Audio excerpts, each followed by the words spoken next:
Hey guys, welcome back to Pepcoding. तो यार इस वीडियो में हम पढ़ने वाले हैं नॉर्मल डिस्ट्रीब्यूशन के बारे में। ठीक है, तो चलिए शुरू करते हैं। ओके, नॉर्मल डिस्ट्रीब्यूशन को ना मैं नॉर्मल डिस्ट्रीब्यूशन को कुछ और नामों से भी जानता हूँ। एक है उनमें से गॉसियन, गॉसियन बोल लो या गॉस बोल लो, गॉस। ठीक है, या बोल लो लैपलेस गॉस, लैपलेस गॉस। अब इनके नाम ऐसे क्यों हैं वो हमारी मेन कंसर्न नहीं है। हमको समझना सिर्फ नॉर्मल डिस्ट्रीब्यूशन होता है क्या, और इससे हम इससे क्या क्या फ़ायदे हम ले सकते हैं। ठीक है, normal Gauss, Laplace Gauss distribution, ये किसी भी नाम से आप उसको बुला सकते हैं। ठीक है जी। ओके, तो जो ये होता है नॉर्मल डिस्ट्रीब्यूशन, ये एक कंटिन्यूस प्रोबेबिलिटी डिस्ट्रीब्यूशन का ही एक टाइप है। कंटिन्यूस प्रोबेबिलिटी डिस्ट्रीब्यूशन का ही एक टाइप है। और ये किन के लिए है? रियल वैल्यूड रैंडम वेरिएबल्स के लिए। ठीक है जी, रियल वैल्यूड रैंडम वेरिएबल्स के लिए ये है। ओके, तो इसकी जो जनरल फॉर्म होती है, इसकी general form of probability density function, probability density function उसकी जनरल फॉर्म क्या होती है, वो मैं यहाँ लिखने जा रहा हूँ। तो वो है f x equals to 1 upon sigma square root of 2 pi multiplied by e minus e raise to the power -1/2 x minus mean divide by standard deviation का स्क्वायर। ठीक है, ये इसकी जनरल फॉर्म है किसकी? प्रोबेबिलिटी डेंसिटी इक्वेशन बोल लो, probability density function बोल लो। ठीक है, तो इसको मैं सर्कल कर देता हूँ रेड से। ओके, जो यहाँ पे म्यू है वो क्या है? मीन बोल लो, ये एक्सपेक्टेशन बोल लो। ठीक है, और जो मेरा सिग्मा वो क्या है? स्टैंडर्ड डेविएशन है, स्टैंडर्ड डेविएशन। Okay, great. चलिए जी, नेक्स्ट चीज़ पे मूव करते हैं। और क्या क्या हम इसके अंदर देखते हैं, चलो देख। और इस डिस्ट्रीब्यूशन का जो हम वेरियंस निकाल सकते हैं, वेरियंस क्या होता है? अगर मैं वेरियंस की बात करूं तो स्टैंडर्ड डेविएशन का स्क्वायर होता है। ठीक है, तो यहाँ पे वेरियंस क्या हो जाएगा मेरा? Sigma square. Okay, fine. और अगर कोई भी रैंडम वेरिएबल गॉसियन डिस्ट्रीब्यूशन के साथ यूज़ किया गया है, कोई भी रैंडम वेरिएबल गॉसियन डिस्ट्रीब्यूशन के लिए यूज़ किया गया है, तो उसके लिए हम दो टर्म्स यूज़ करते हैं। ठीक है, वो डिस्ट्रीब्यूशन कौन सा हो जाएगा फिर? Normal distribution.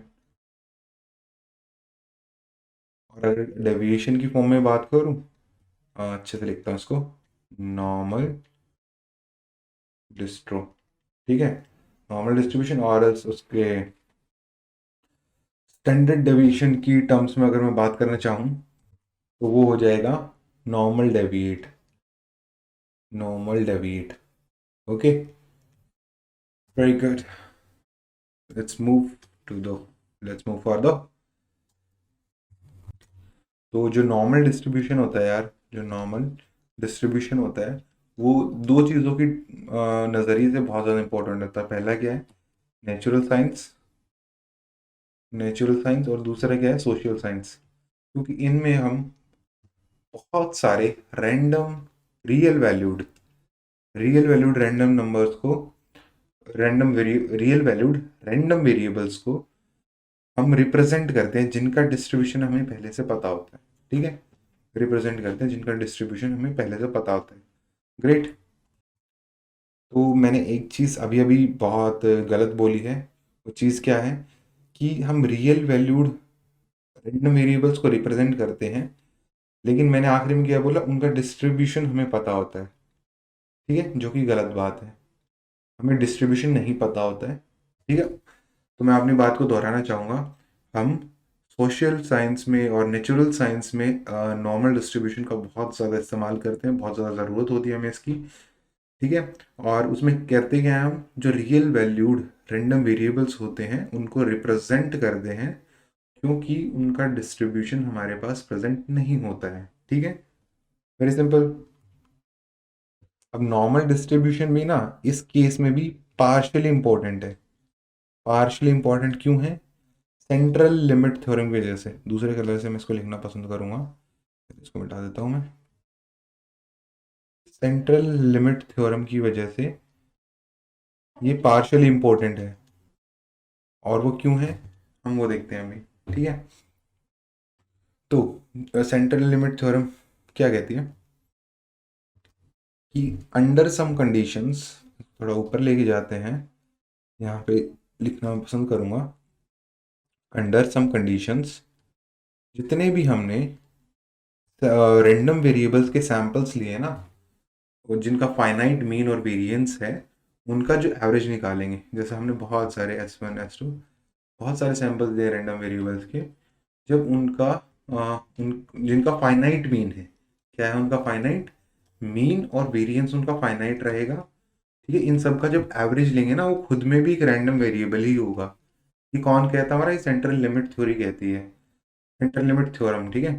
वो खुद में भी एक रैंडम वेरिएबल ही होगा, ठीक है जी। और उसका डिस्ट्रीब्यूशन जो रैंडम वेरिएबल आएगा, क्योंकि मैंने क्या बोला अभी अभी, क्योंकि एवरेज निकालेंगे किसका? सभी सैंपल्स का, सभी रैंडम वेरिएबल्स के सैंपल्स का, जिनका फाइनाइट मीन होगा, वेरिएंस होगा, तो वो भी खुद में खुद रैंडम वेरिएबल होगा। तो अगर इसका डिस्ट्रीब्यूशन देखें हम, तो वो भी कन्वर्ज करेगा किसमें? वो कन्वर्ज करेगा नॉर्मल डिस्ट्रीब्यूशन में। अगर हम सैंपल साइज बढ़ाते हैं तो, सैंपल साइज हम अगर बढ़ाएंगे तो ये भी इसका डिस्ट्रीब्यूशन भी कन्वर्ज कर जाएगा नॉर्मल डिस्ट्रीब्यूशन में। अगर मैं अपनी बात को दोबारा से समअप करना चाहूँ तो ये बोलता हूँ कि भाई हमारे क्या बोलते हैं उसको, नेचुरल और सोशल साइंसेज में नॉर्मल डिस्ट्रीब्यूशन का काफ़ी यूज़ होता है, ठीक है, काफ़ी यूज़ होता है।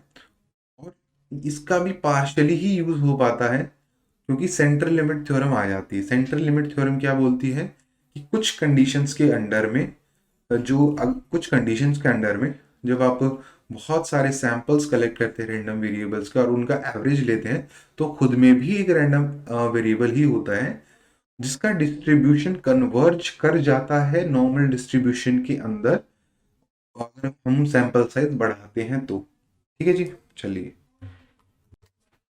तो एक और बात मैं इसमें ऐड करना चाहूँगा, वो बात क्या रहेगी, जो भी फिजिकल क्वांटिटीज हम इंडिपेंडेंट प्रॉपर्टीज से लेते हैं, इंडिपेंडेंट प्रॉपर्टीज से लेते हैं, और जब उनका सम करते हैं ना, तो वो वाली जो हमारी प्रॉपर्टीज होती हैं, वो उनका जो डिस्ट्रीब्यूशन होता है वो नियरली नॉर्मल ही होता है, ठीक है, नियरली नॉर्मल ही होता है, ठीक है। अक्सर नियरली नॉर्मल होता है, ये नहीं कि ज़रूरी है कि नियरली नॉर्मल ही हो, अक्सर नियरली नॉर्मल होता है।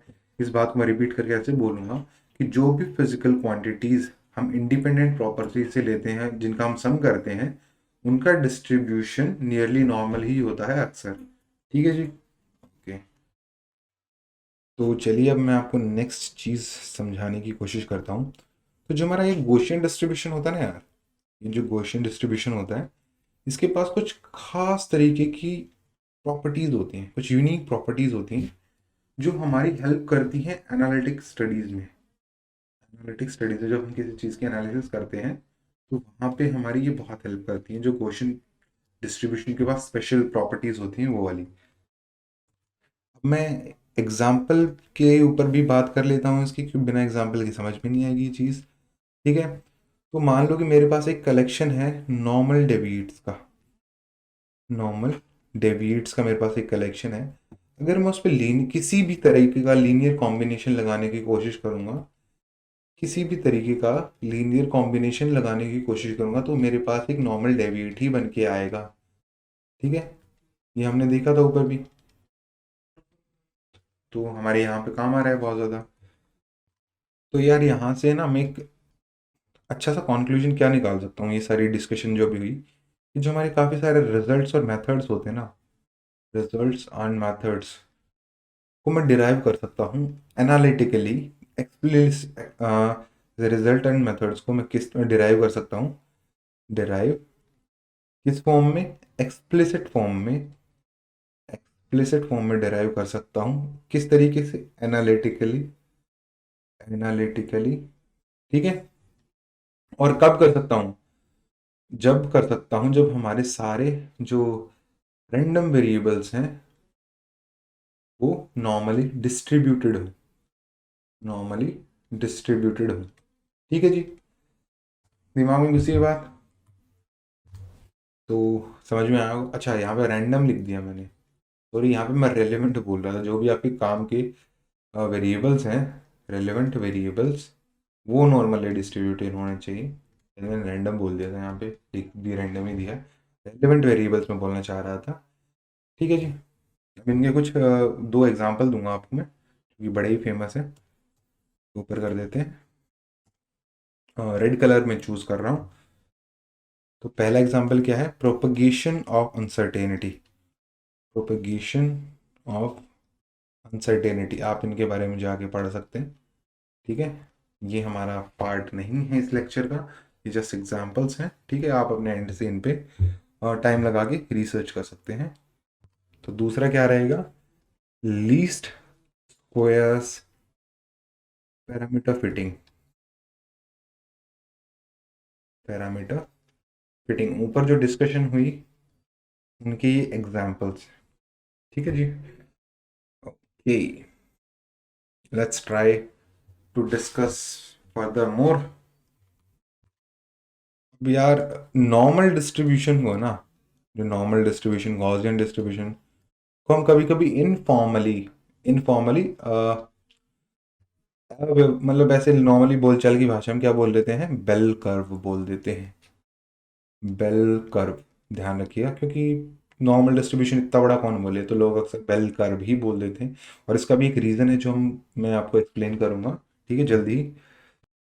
हालांकि जो अदर मतलब कुछ और भी डिस्ट्रीब्यूशन होते हैं वो भी बेल शेप्ड में होते हैं, कुछ होते हैं, ज़रूरी नहीं कि नॉर्मल डिस्ट्रीब्यूशन ही बेल कर्व में हो, बेल शेप्ड में हो। कुछ अदर डिस्ट्रीब्यूशन भी हैं जो बेल शेप्ड में होते हैं। वो कौन से हैं, कुछ का एग्जांपल मैं आपको दे देता हूँ, ठीक है।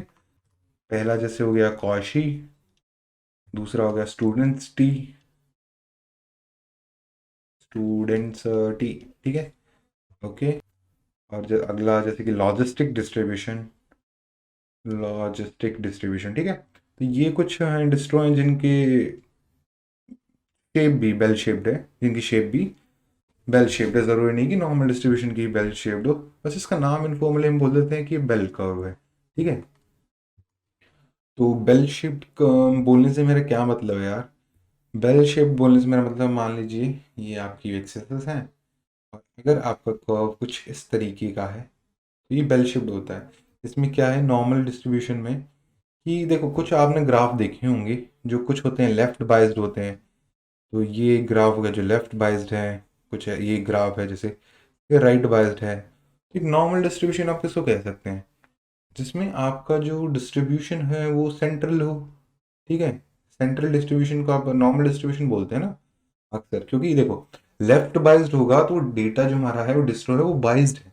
नॉर्मल में क्या है, अक्सर हमारी एक ये रिप्रेजेंट करता है कि हमारी जो मेजॉरिटी जो चीज़ है, देखो यहाँ पे मेजॉरिटी चीज़ तो हो रही है, लेकिन सेंट्रल में क्या कर रहा है कि जो हमारी कुछ लो कॉस्ट में जो हमारी चीज़ें हैं, जो हमारी कुछ लो वैल्यूज़ हैं वो बहुत कम है, हाई वाली भी बहुत कम है, लेकिन जो एवरेज वैल्यूज़ हैं जो कि हमारी पॉसिबल वैल्यूज़ हैं वो बहुत ज़्यादा हैं। जैसे कि एक क्लास में आप क्या बोल सकते हैं, क्लास में बच्चे हैं बहुत सारे, उनका एग्ज़ाम हो रहा है, तो टेस्ट के स्कोर आए, मतलब एग्ज़ाम के स्कोर आए, तो सबके सब तो 100 स्कोर नहीं करेंगे ना, और सबसे सबके सब 0 भी स्कोर नहीं करेंगे। तो जो मोस्ट ऑफ द बच्चे होंगे वो कहाँ स्कोर करेंगे? 50 से 70 के बीच में, ठीक है।